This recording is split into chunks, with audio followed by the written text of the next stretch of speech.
My name is Marianne Kelsey. I'm a book and paper conservator based out of Greensboro, North Carolina, and this lithograph from Ashland, Virginia is the second that has made the second artifact that has made the Virginia list of top 10 endangered artifacts that I have had the honor of conserving.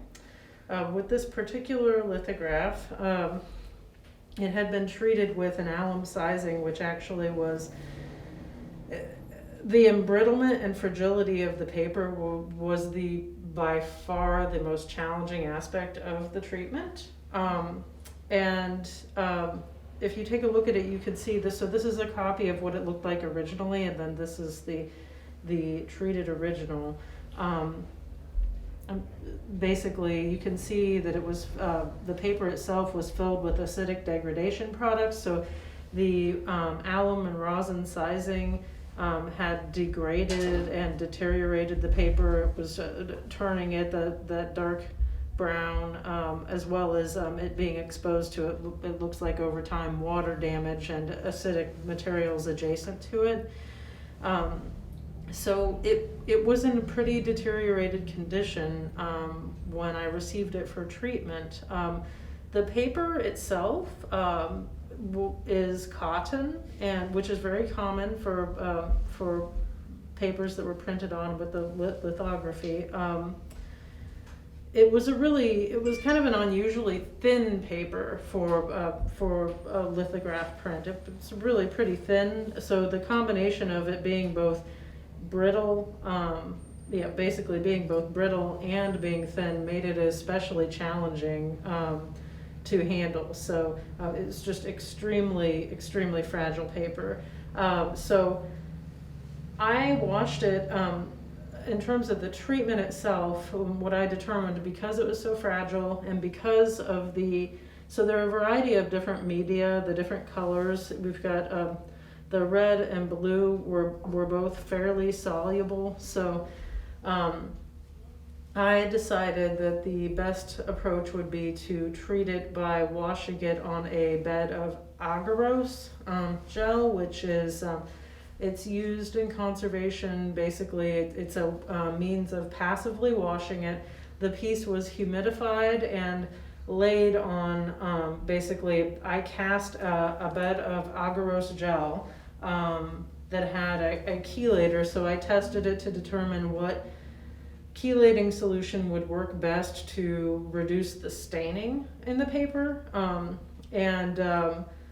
Without getting too deep into the science of it, as I don't know how interested everybody is in that or not, but the chelators are a really wonderful tool in paper conservation for removing staining complexes in paper. One of the things you have to watch out for is making sure that the media won't be affected by the chelators, but it's one of the wonderful things about them is that they're gentle, they won't harm the paper in any way, unlike bleaches. So like oxidizing and reducing agents can harm the cellulose, particularly oxidizing agents. But I ended up determining that ammonium citrate would work best for reducing the staining. So the agarose gel was basically impregnated with, it was made from this, it was impregnated with the ammonium citrate solution and cast, so it's a completely flat sheet of gel. And then the print itself was humidified and laid to rest on top of the agarose gel. And so the chelating, like that gel basically with the chelators, and it pulled the staining products out from the back of the print. And the gel, every time I would remove it so I did 11 washing sessions with it, which is a lot. That's like certainly easily twice of what I might normally typically do. There was so much, the gel pulled out so much staining and degradation products. Like it was, the gel would just turn brown the first several times. It basically pulled a lot of the discoloration products out, which is good because in the long run, so I ended up deacidifying it. So the paper is now in an alkaline state.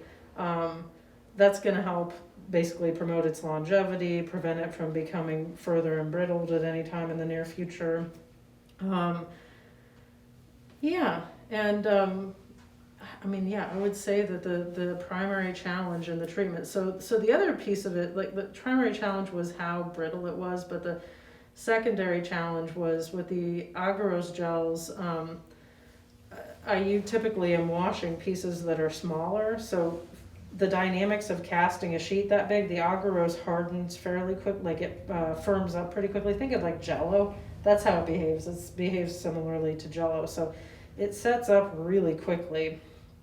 So handling it in such a large quantity to create such a large sheet, it took some engineering on my part. So I always cast it on a piece of tempered glass.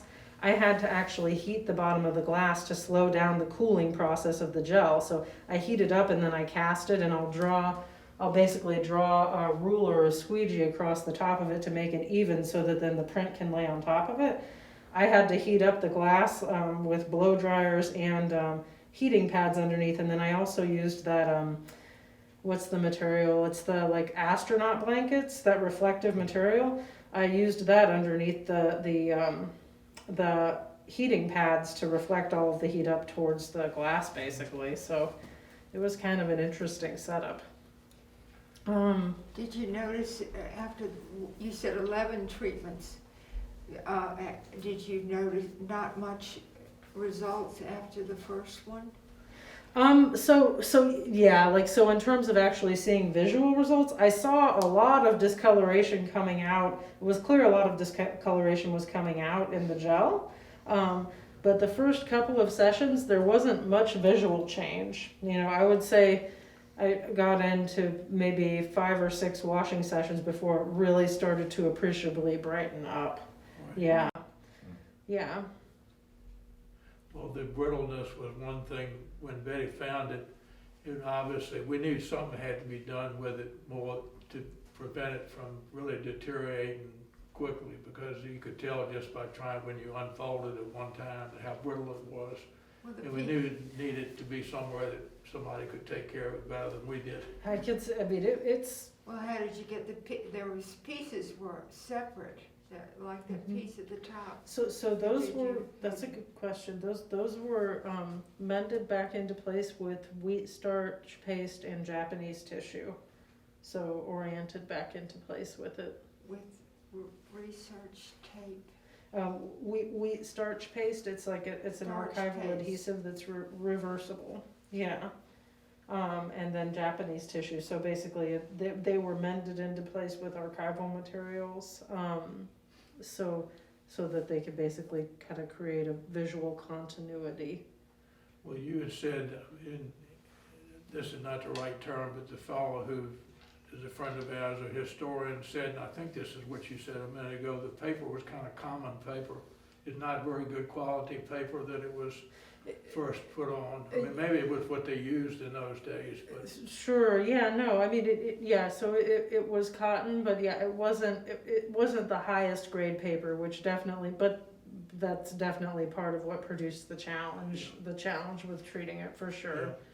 Yeah, It lasted 150 years anyhow. Yeah, no, and now it's in good enough shape, it will last much longer than it was going to otherwise. Yeah. There was I did not detect any watermarks in the paper, but I can tell you that it was cotton, so, yeah. Well, it's a beautiful job, it really is.